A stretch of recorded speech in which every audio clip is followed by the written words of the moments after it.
Graças a paz, irmãos.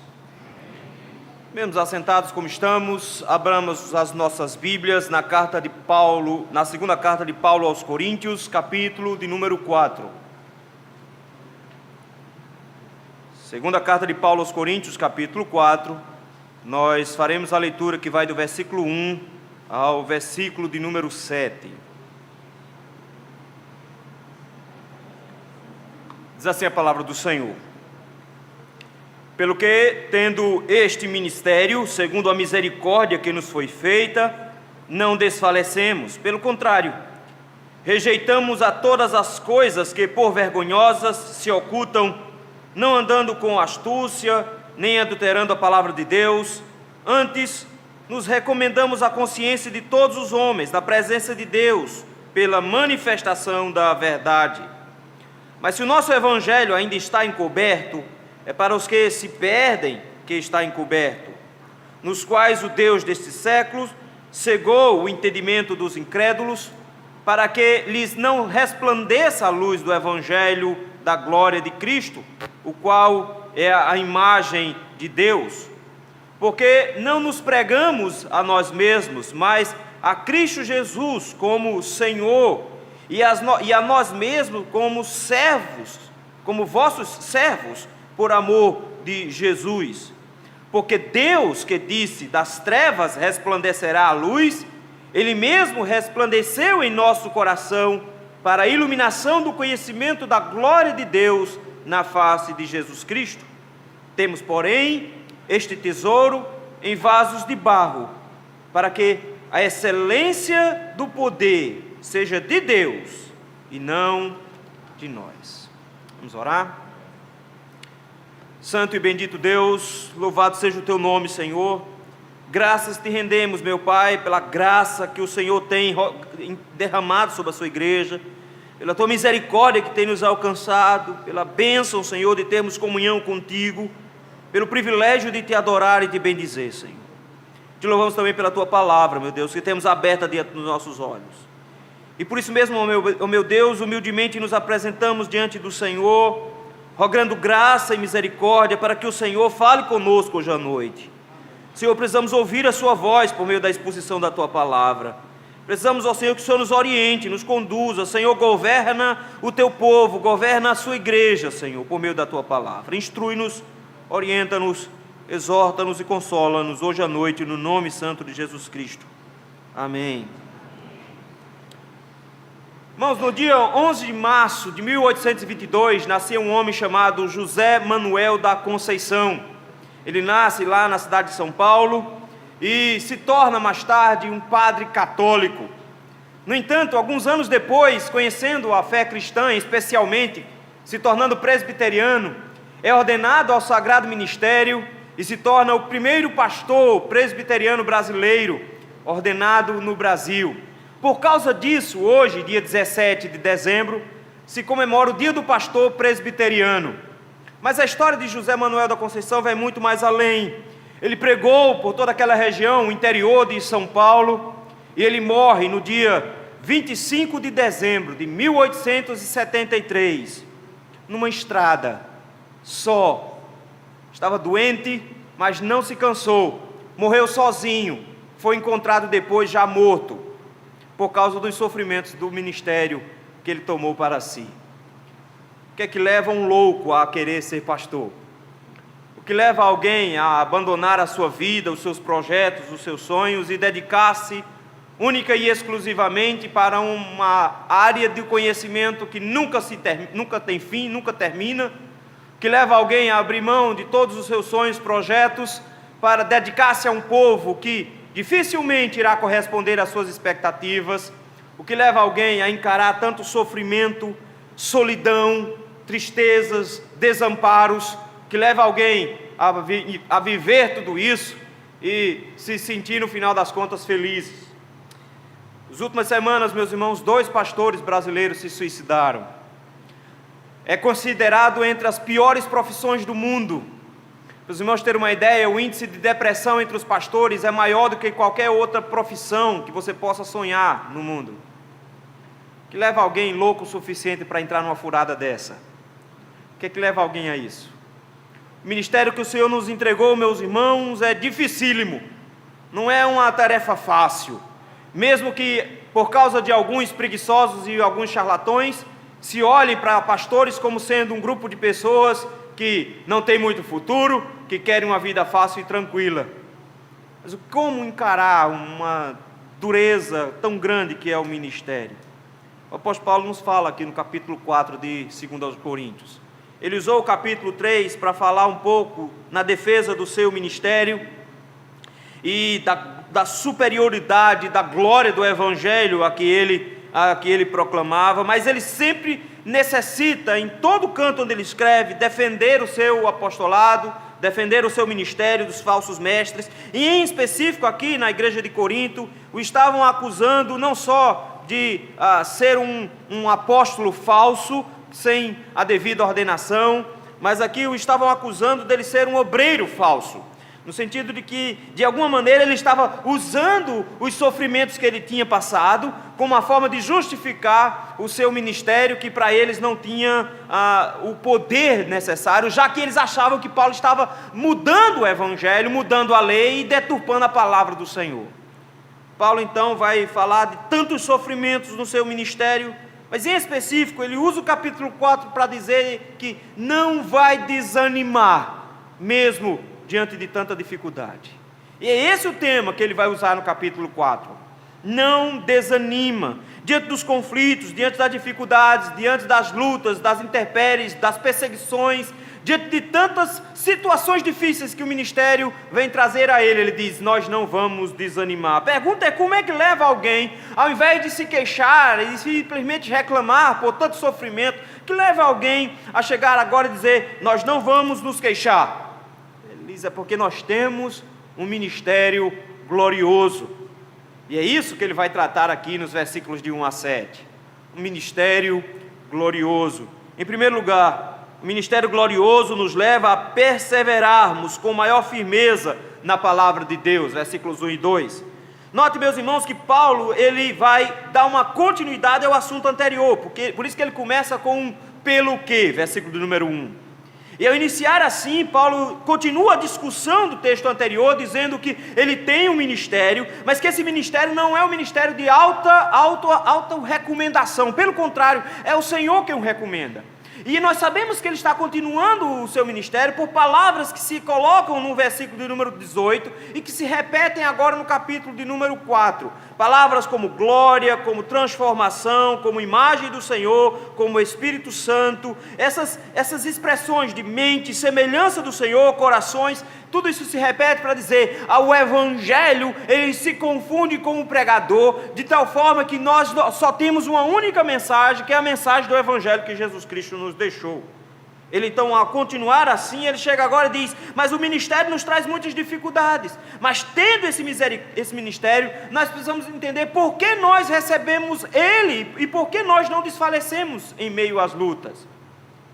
Paulo enxerga o seu ministério não como uma honraria que lhe foi dada, mas notem, versículo 1 ele diz, tendo esse ministério, segundo a misericórdia que nos foi feita. Queridos, nenhum pastor pode se achar digno do ministério, nenhum pastor pode se achar, contemplando suas qualidades, que ele tem alguma condição de seguir o ministério. E por isso mesmo Paulo de repente diz, o que nós temos na verdade é uma expressão da misericórdia divina. Deus foi misericordioso conosco, a misericórdia do Senhor nos alcançou, e Paulo sabe disso, porque ele mesmo se diz o pior dos pecadores, ele sabe a condição que ele vivia antes de ser chamado pelo Senhor. A conversão de Paulo se confunde com sua vocação ministerial, de tal maneira que ele sabe que ele era um perseguidor da igreja de Cristo. E toda vez que ele vai falar sobre o seu ministério, ele acha importante dizer que perseguiu a igreja do Senhor e que foi responsável pela morte de Estevão. Ele diz, era assim que eu não era digno de estar no ministério, mas o Senhor manifestou misericórdia, e foi por causa da misericórdia do Senhor que eu fui vocacionado ao ministério. Não é por méritos, meus irmãos, não são pessoas especiais, não é a nata da igreja, não é povo com qualidades excepcionais, não é um povo em quem o poder de Deus se manifesta de maneira diferenciada, não, é um povo cuja misericórdia do Senhor foi maior do que nos demais, e por isso eles foram convidados a servir ao Senhor como servos da igreja de Cristo. É por isso mesmo que Paulo termina o versículo 1 dizendo: nós não desfalecemos, nós não desanimamos. A expressão que ele usa aqui não é para ter alguém que está cansado fisicamente, é para alguém que está cansado emocionalmente e espiritualmente. É incrível porque às vezes a gente vê uns videozinhos na internet de pastor dizendo: eu estou muito desanimado, mas a igreja veio e me consolou, a igreja veio e me deu uma palavra boa e eu fiquei confortado. Não, nós não encontramos conforto em apoio da igreja. Não existe conforto no ministério por meio da igreja, porque às vezes o povo é hostil ao ministério. O povo não recebe a pregação, não acata a pregação, pelo contrário. Quantos servos de Deus foram mortos na história da igreja, exatamente por serem fiéis à pregação, não foram amados. Jeremias não foi amado, Isaías não foi amado, Jesus Cristo não foi amado, mesmo entre os seus. Não é o apoio da igreja que nos faz fortalecer-nos. Paulo diz: nós não desanimamos, nós não desfalecemos, porque fomos alvos da misericórdia de Deus. Foi Deus que nos sustentou, foi Deus que nos deu o ministério. Quando Jeremias estava em meio a uma crise ministerial, dizendo: Senhor, quem creu na nossa pregação? Senhor, nenhum resultado.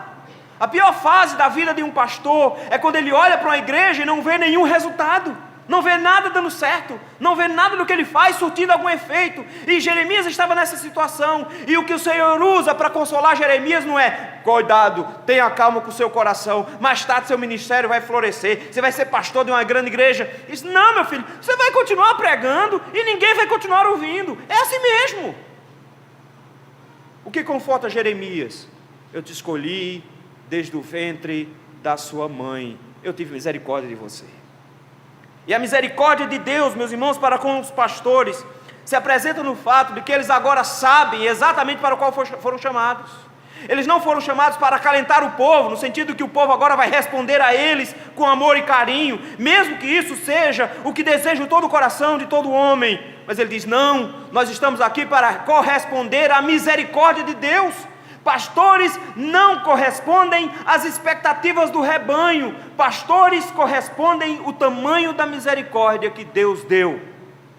Por isso mesmo, eles têm um compromisso, não necessariamente com as pessoas, eles têm um compromisso com Deus e com a sua palavra, versículo número 2. Pelo contrário, esse pelo contrário não é um contraste grande, ele dá é como se ele estivesse dando uma explicação. Por que nós não desfalecemos? Porque a misericórdia do Senhor nos alcançou, foi por causa disso. Esse ministério que nós temos é um ministério da misericórdia de Deus. E por que nós não desfalecemos? Porque nós rejeitamos as coisas que por vergonhosas se ocultam. Paulo não explica que coisas vergonhosas são essas, mas Paulo está falando de falsos pastores aqui.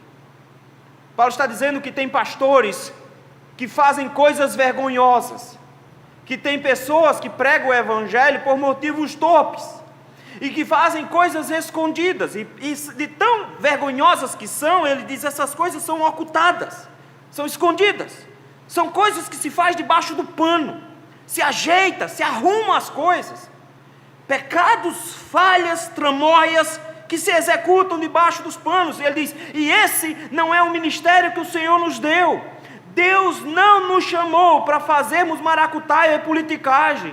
Deus não nos chamou para isso. Paulo diz: nós temos um ministério dado por Deus, por misericórdia dele. Nós não desfalecemos, mesmo que os homens armem tramóias por baixo, mesmo que muitos pastores achem que é assim que se sustentam no ministério. Não é assim que nós agimos, porque as pessoas que tentam manter o ministério desse jeito são mensageiros não de Deus, mas de Satanás. Como é que nós sabemos que eles são mensageiros de Satanás? Olha o texto: não andando com astúcia. Pastor, mas o que é que tem a ver mensageiro de Satanás com andar com astúcia? Quando a Bíblia descreve a serpente lá no Éden, diz que ela era a mais astuta de todos os animais. Ser astuto na Bíblia é sempre uma qualidade de Satanás. É ele que é o astuto, É ele que monta tramóias, é ele que é muito esperto para fazer determinadas coisas, é ele que tem sempre um jeitinho brasileiro para resolver os problemas. Paulo diz: nós não. O Senhor foi misericordioso nos dando o ministério, e nós não desfalecemos. Alguns estão por aí fazendo coisas ocultas, coisas vergonhosas, e eles fazem isso porque eles são mensageiros de Satanás. Nós não, nós pelo contrário, nós não distorcemos a palavra de Deus. Queridos, o pregador, o pastor, tem um alvo a obedecer na igreja: pregar todo o desígnio de Deus. É isso que ele faz na igreja. É por isso que Paulo chega em Atos, diante dos presbíteros de Éfeso, e faz: eu lavo minha mão do sangue de vocês.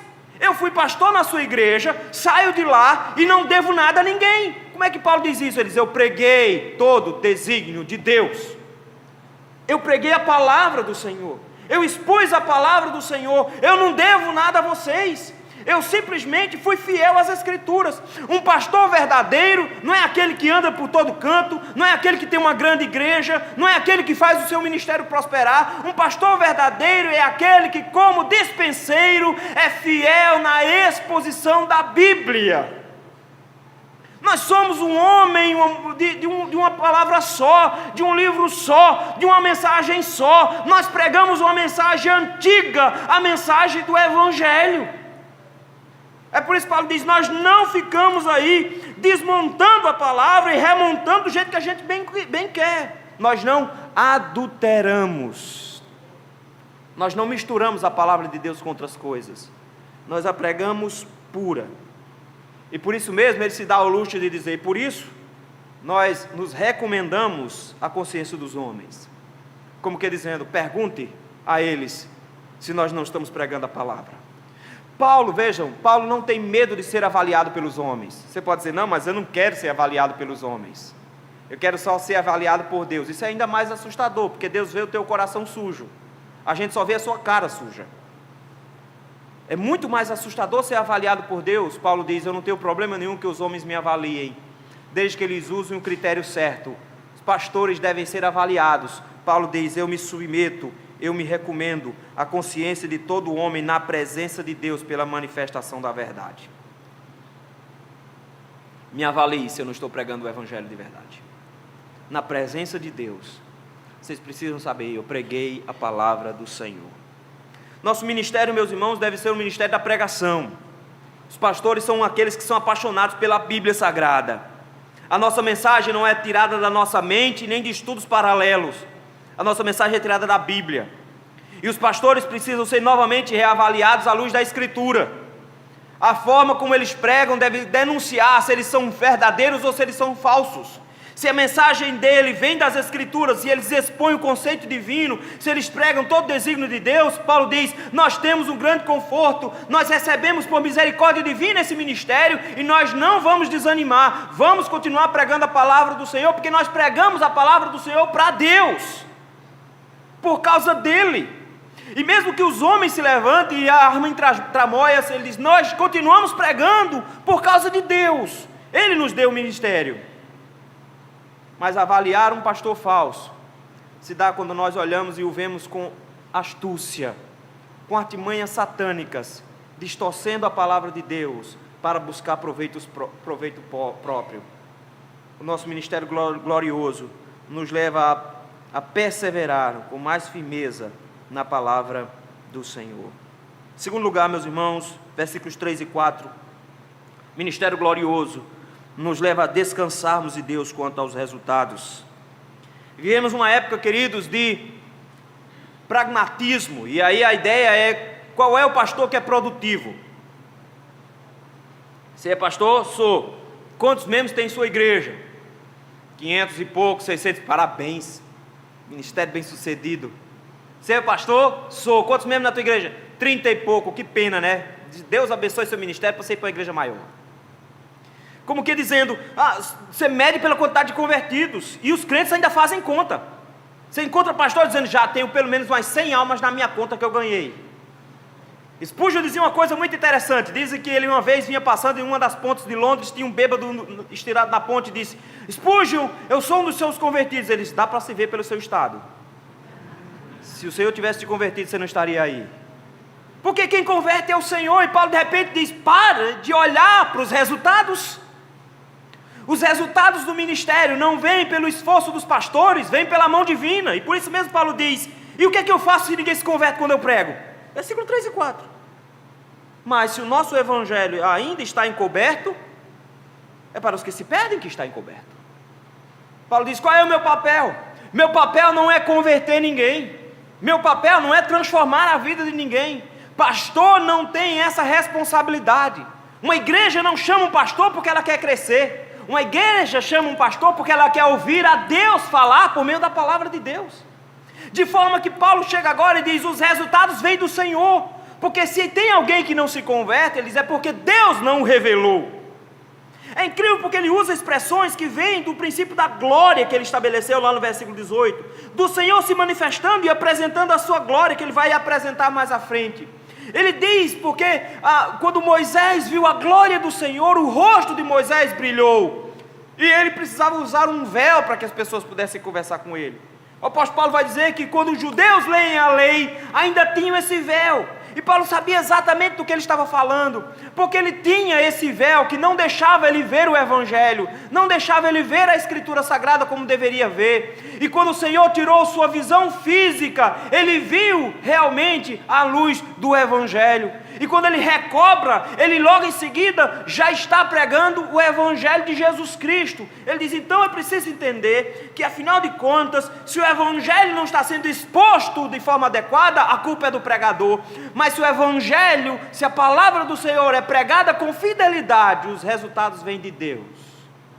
Porque se não foi revelado às pessoas que estão ouvindo o Evangelho, é porque elas são ímpias. E o Senhor vai manter encoberto.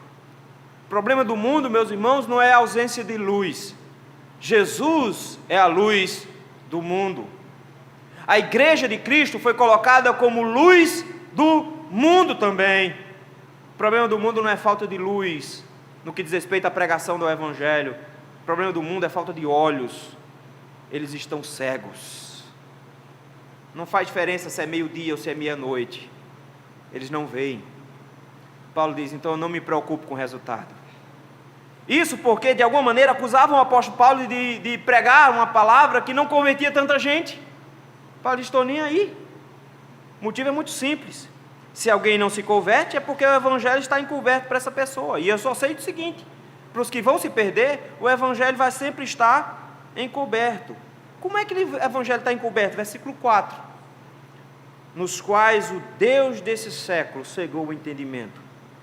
A expressão que ele usa aqui para Deus desse século foi sempre um problema, porque o termo que ele usa em grego é o mesmo que ele usa para Deus. Aí você fica dizendo agora, o que é que ele está falando? Por isso que alguns, por causa do gnosticismo, lá no século II, achavam que o que ele estava dizendo aqui era que Deus mesmo estava cegando o entendimento das pessoas. Na verdade, a expressão que Paulo usa vem de um termo hebraico, Elohim, que também é usado para anjos, que também é usado para pastores, que também é usado para deuses falsos, em alguns momentos.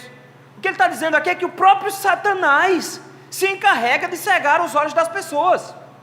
Ele diz: o Deus desses séculos cega o entendimento de muitos e os torna incrédulos. O Deus desse século, cegando o entendimento dos incrédulos, faz com que, mesmo eles ouvindo o Evangelho, mesmo eles ouvindo a pregação, eles não entendem. Daí Paulo diz: o problema então é que os olhos deles estão impossibilitados de ver a luz. Mas como ministros do Senhor, olha o que acontece, ele diz: para que não resplandeça a luz do Evangelho da glória de Cristo, qual é a imagem de Deus. Quando ele diz o que não acontece nos olhos do ímpio, ele de alguma maneira mostra qual é o papel do ministério. Qual é o papel do ministério? Resplandecer a luz do Evangelho da glória de Cristo, o qual é a imagem de Deus. Paulo diz: é essa a nossa mensagem, é isso que é a luz. Eu sei que às vezes a gente pensa que ser luz do mundo é ter um bom comportamento. A gente acha que ser luz do mundo é andar certinho, andar na linha, fazer as coisas certinhas. Mas, meu irmão, se você for ver, muitas religiões produzem o mesmo efeito. Até no AA você vai encontrar as pessoas andando certinha. Não é uma questão de comportamento, é uma questão de pregação. Do que eu digo, do que eu falo, do que eu manifesto, do que eu digo para as pessoas. A luz é Jesus Cristo e eu tenho que anunciá-lo aos homens. Paulo diz: o que eu faço é resplandecer a luz do Evangelho. E ele usa uma série de palavras, todas interligadas, num fôlego só. Resplandecer, Evangelho, glória e imagem. Todas elas juntas para dizer: nós mostramos a Jesus Cristo, não como mero homem, não como bom exemplo, não como exemplo de amor, não como mestre a ser seguido, não como homem que tem boas histórias, como boas ilustrações, não como homem que tem boas lições de vida, mas como o próprio Deus encarnado, a imagem e semelhança do Pai, aquele que é a imagem perfeita do Filho de Deus, não como nós, mas muito melhor do que nós, aquele que é o próprio Deus encarnado. É esse que nós manifestamos. Não Jesus menor, não Jesus bonzinho para você, mas o Jesus que deve ser adorado e temido por todos os séculos. Ele diz: é isso que nós fazemos, nós resplandecemos, nós anunciamos o Evangelho, nós resplandecemos a luz do Evangelho da glória de Cristo, aquele que manifestou-se entre nós. E João diz que manifestou a sua glória, e vimos a sua glória, glória do unigênito do Pai. Por isso Paulo diz: nós temos que manifestar a glória do Senhor. Aí a gente fica cantando: eu vejo a glória do Senhor hoje aqui. Não tem nada a ver, meu irmão. A glória do Senhor é Jesus Cristo, pregado na Escritura Sagrada. Se você não está vendo Ele lá, você não vai ver glória nenhuma. É Cristo sendo anunciado. Por isso mesmo, Paulo de repente nos lembra, meus irmãos, que nós não podemos descansar na nossa vida diária em cima de resultados. Pelo contrário, os resultados vêm todos do Senhor. O nosso papel ainda é pregar Jesus Cristo, a imagem do próprio Deus, o Deus encarnado, morto e ressuscitado para a minha salvação e para a sua salvação. Nós continuamos a proclamar luz para que Ele resplandeça nas pessoas, mas se os resultados não vêm, a culpa não é do pregador. Se ele prega Jesus Cristo, se ele anuncia Jesus Cristo, os resultados vêm do Senhor. E se alguém não se converte a ouvir sobre a luz de Cristo, da glória de Cristo, ele diz: foi o Deus desse século que cegou os olhos deles. Nós não vamos nos aperrear com isso. Além disso, meus irmãos, o ministério glorioso nos leva a abrirmos mão de autopromoção em prol da glória de Cristo, versículos 5 e 6. Paulo diz agora: nós não pregamos a nós mesmos. Isso é autopromoção, meus irmãos. Paulo diz: o nosso ministério não inclui isso. Pelo contrário, o nosso ministério passa pelo fato que nós somos fiéis à palavra. O nosso ministério passa pelo fato que nós entregamos ao Senhor os resultados do nosso ministério. Em terceiro, ele diz: nós sabemos que toda a glória tem que ser levada a Deus. Então não cabe aqui atrelar o nome do pastor ao nome da igreja. Não cabe aqui uma foto bem grande do pastor atrás do púlpito. Não cabe agora igreja fulano tal, ministério pastor fulano. Não cabe agora glória, porque quem dá o crescimento da igreja não são os pastores, é o Senhor. E os pastores não podem buscar a glória própria. Paulo diz: porque nós não pregamos a nós mesmos. Pastores não são marqueteiros do seu próprio nome, não são anunciadores do que fazem ou deixam de fazer. Pastores que querem se tornar conhecidos, eles caem em muitas artimanhas e ciladas. Pastores que querem se tornar grandes pastores, na verdade não se descobrem como servos, porque se eles querem ser pastores, deveriam ser os primeiros a servir. Pastor não é o maior da igreja, pastor é o menor da igreja, de forma que o menor irmão deve ser servido por ele, então ele é menor. Paulo diz: nós não buscamos autopromoção, nós não pregamos a nós mesmos. E o que é que a gente prega? Nós pregamos a Jesus Cristo como Senhor. É isso que nós pregamos. Paulo diz: a nossa mensagem, meus irmãos, não pode ser: pastor fulano é o cara, pastor fulano é o poderoso, é aquele que prega. Porque quando o nome do pregador transpõe a glória e a fama que o nome de Cristo deveria ter. Ele assume uma posição que é extremamente perigosa para ele. Ele está tomando para si a glória do Senhor, e o Senhor é zeloso para com a sua glória, Ele não entrega a ninguém. Paulo diz: cuidado, pastores não buscam autopromoção. Mas qual é a função do pastor aqui? Ele diz: simples, nós pregamos a nós mesmos. Mas peraí, Paulo diz que nós não pregamos a nós mesmos, versículo 5. Ele diz: nós temos uma pregação quanto a nós, final do versículo 5. A nós mesmos nós pregamos como vossos servos por amor de Jesus. Paulo diz: nós temos uma pregação pública. Isso era o que João Batista nos ensinou. Importa que ele cresça e que eu diminua. Pastores, quando querem ser servos do Senhor, têm que aprender a servir a igreja de Cristo. Não olhar para si e dizer: eu sou ungido, me respeito. Não se levante contra o ungido do Senhor. Eu estou acima do bem e do mal, você tem que me atender. O que eu disser você tem que fazer. Eu sou autoridade espiritual sobre vocês. Balela! A Escritura nos diz que Ele nos colocou como servo, e quem quiser ser o maior no reino de Deus, se torne o servo de todos. Se Jesus Cristo colocou um avental e lavou os pés dos discípulos, Ele diz: vocês têm que fazer o mesmo. Vocês não estão aqui para crescer, vocês estão aqui para me mostrar para o mundo. Os pastores então têm que entender que eles não estão na igreja para ser servidos pela igreja, mas eles estão na igreja para servir a igreja. Eles são servos. É bem verdade que vocês não devem exagerar nisso. Ele é escravo mesmo, então bota ele para... Não, a ideia não é essa. A ideia é: os pastores precisam se lembrar de que eles não são ninguém, que eles são servos do Senhor Jesus Cristo para servir a igreja de Cristo.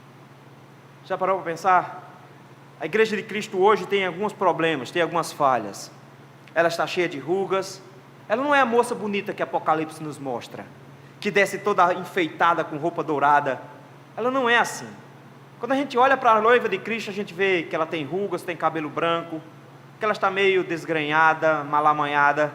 A gente olha para a noiva de Cristo, ela tem muito defeito. Mas Cristo morreu pela sua igreja para a tornar pura e perfeita. E Ele usa os pastores para servir a essa igreja. O trabalho do pastor, na verdade, é embelezando o povo de Cristo. É esse o nosso ministério, meus irmãos: servir a igreja do Senhor. Paulo diz então: nós não buscamos a nossa própria glória, nós buscamos a glória de Cristo. E porque nós buscamos a glória de Cristo, nós servimos a igreja do Senhor por amor a Jesus Cristo. Versículo 6 ele diz: porque Deus que disse: das trevas resplandecerá a luz, Ele mesmo resplandeceu em nosso coração para a iluminação do conhecimento da glória de Deus na face de Cristo. Esse texto, versículo 6, é complicado, porque onde é que está na Bíblia Deus dizendo: das trevas resplandecerá a luz? Eu vou logo dizer para você: tem não. De onde Paulo tirou esse versículo que Deus disse isso? Ele está pensando, meus irmãos, em Gênesis capítulo 1, quando havia trevas sobre a face do abismo, e Deus disse: haja luz. Ele está dizendo: enquanto Deus desse século trabalha para cegar o entendimento, enquanto o Deus desse século tenta tirar a luz das pessoas, e o Evangelho está resplandecendo a luz de Jesus Cristo, mas eles estão cegos, Cristo trabalha exatamente no princípio oposto. Deus então transforma as trevas em luz. É como que Ele dizendo: nós precisamos nos lembrar de que a obra é toda do Senhor, então quem realiza tudo é o Senhor, e quem resplandece é o Senhor, quem cria olhos nesses cegos é o Senhor, é o Evangelho dele que é manifestado, é nisso que o coração deles é transformado, é nisso que o conhecimento dele é iluminado, e é a glória de Deus que é manifestada na face de Jesus Cristo. O que ele coloca aqui de repente é: de que é que os pastores se orgulham? Qual é o orgulho que você tem? Resposta: nenhum, porque se a única coisa que eu faço é anunciar uma luz, todo o efeito disso vem do Senhor. Ele diz: quantas almas eu ganhei para Jesus? A resposta: nenhuma. Porque todas as almas que foram conquistadas pelo próprio Jesus Cristo. Já parou para pensar que você tem a Merício aqui, que é marceneiro? Aí você chega lá na casa da Merício e vê um móvel bem bonito que ele fez. Aí você chega e diz: Rapaz, que martelo bom deve ter sido usado para fazer esse imóvel aqui. Que martelo fantástico. Imagina as serras que foram usadas aqui. Foram usadas, foi só material do primeiro, olha só que coisa linda. Disse, não, a glória não vem da ferramenta. Porque não interessa que ferramenta ele usou, eu nem sei que ferramenta ele usa. Não interessa se ele usou ferramentas novas ou antigas. E adivinha o que é que os pastores são? Ferramentas, mas quando nós olhamos o edifício de Cristo, a igreja do Senhor se erguendo, o que é que nós dizemos? Bendito seja o edificador, é Deus. Paulo diz, um prega, um planta, um rega, mas quem dá o crescimento é o Senhor. Eliseu plantei, Apolo regou, o crescimento veio de Deus, não existe méritos, não existe honra nenhuma para nós, pelo contrário, só humilhação, só dores. Paulo diz, mas isso aqui torna o nosso ministério glorioso. O Senhor é glorificado em nós, quando nós pregamos a Ele e não buscamos ser reconhecidos no final. O ministério glorioso, em último lugar, nos leva a mantermos os nossos corações humildes quando o sucesso chega. Ah, mas eu estou pregando, e está acontecendo, e pessoas estão se rendendo, e a igreja está crescendo, e olha que coisa boa, o pastor Sivaldo é um pastor de sucesso, olha só, o pastor Laércio é um pastor de sucesso, olha o trabalho dele como está crescendo agora. Esquece, meu filho, porque olha só o que é importante, versículo número 7, temos porém esse tesouro da pregação do Evangelho, essa riqueza toda, que riqueza? O resplandecer da luz, a iluminação do conhecimento, a glória de Deus, a face de Cristo, toda essa glória da salvação. Paulo diz, todo esse tesouro está guardado onde? Num vaso de barro. Note que Paulo vem usando muita ideia de luz, notaram isso? Resplandecer, luz sendo apresentada, glória também é luz. A palavra que ele usa para vaso de barro poderia ser um monte de coisa, desde um pote para carregar água, até lamparina usada, que era feita de barro. Parece que o apóstolo Paulo está mais ou menos usando a ideia de lamparinas aqui, de luz de casa, feitas de barro. Ele diz, o importante não é a lamparina, o importante é a luz que vai brotar dela, porque ela possui um tesouro.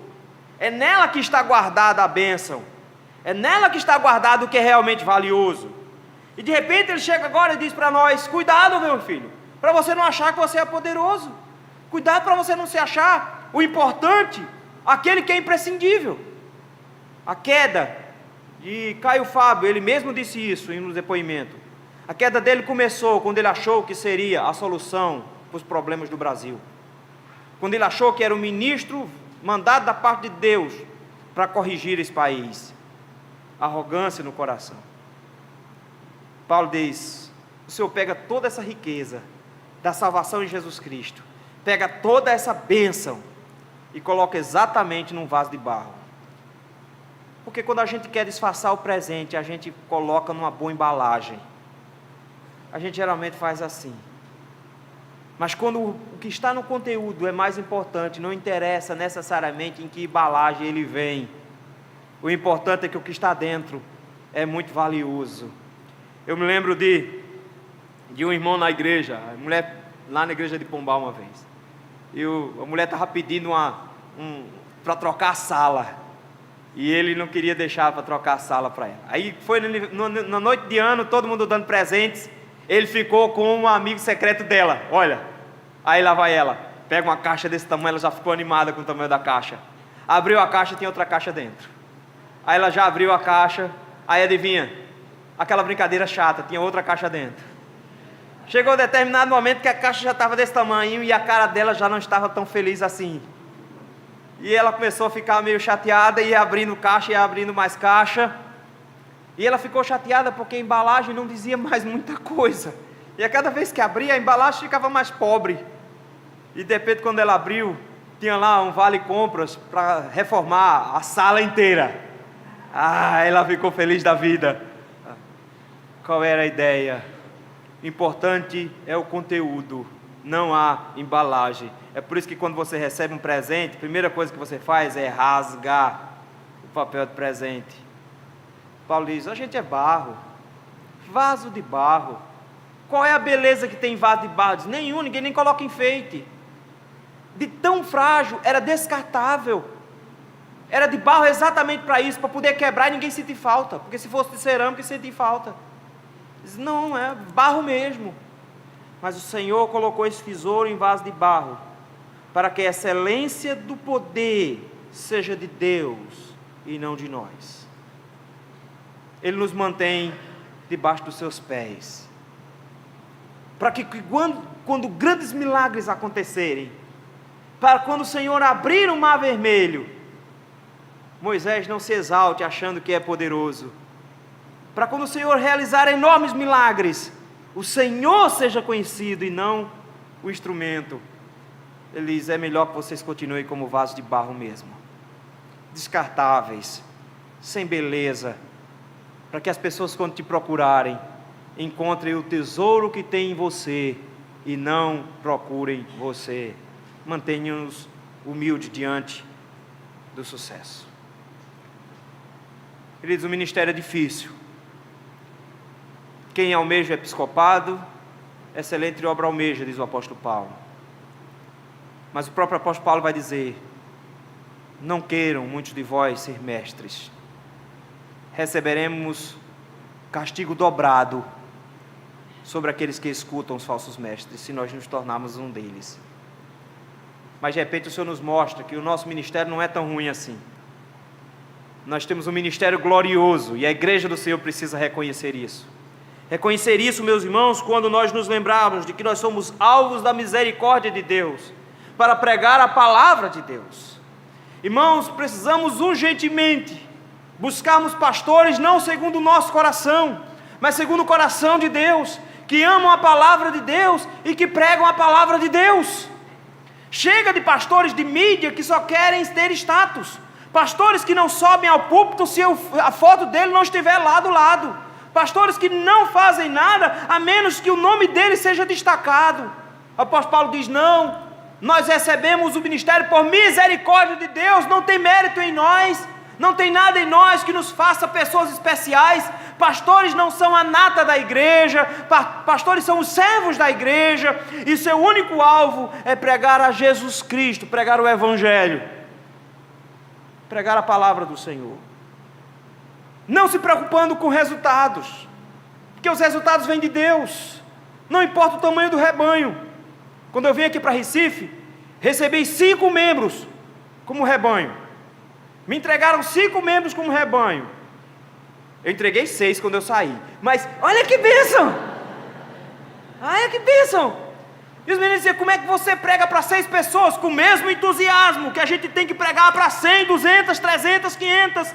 Nós não buscamos resultados, os resultados estão na mão do Senhor. Nós não nos entristecemos quando os resultados não vêm, nós nos alegramos com o privilégio de servir ao Senhor e servir a sua igreja. É nisso que nós nos alegramos e não desfalecemos. Por isso mesmo, meus irmãos, nós não nos enganamos a nós mesmos, buscando para nós a glória. Pastores que buscam sua própria glória, deixam de apontar para o único merecedor de toda honra e toda glória. Pastores não precisam ser reconhecidos, os seus nomes não precisam ser escritos na história, os livros não precisam falar sobre eles, a igreja não precisa lembrar deles, mas como um cozinheiro, ele precisa alimentar sem ser conhecido. Como um cozinheiro lá no restaurante, ele precisa ter uma comida boa, mesmo que você não saiba nem quem ele é. O pastor não precisa ser reconhecido, e por isso mesmo Deus faz questão de nos manter debaixo dos seus pés, nos lembrando sempre que nós somos vasos de barro. Porque quando o pastor se esquece disso e começa a achar que é estrela, começa a achar que ele é um grande vaso colorido e bordado de cerâmica chinesa, ele se esquece que o que tem de valor é a luz do Evangelho que ele tem que resplandecer.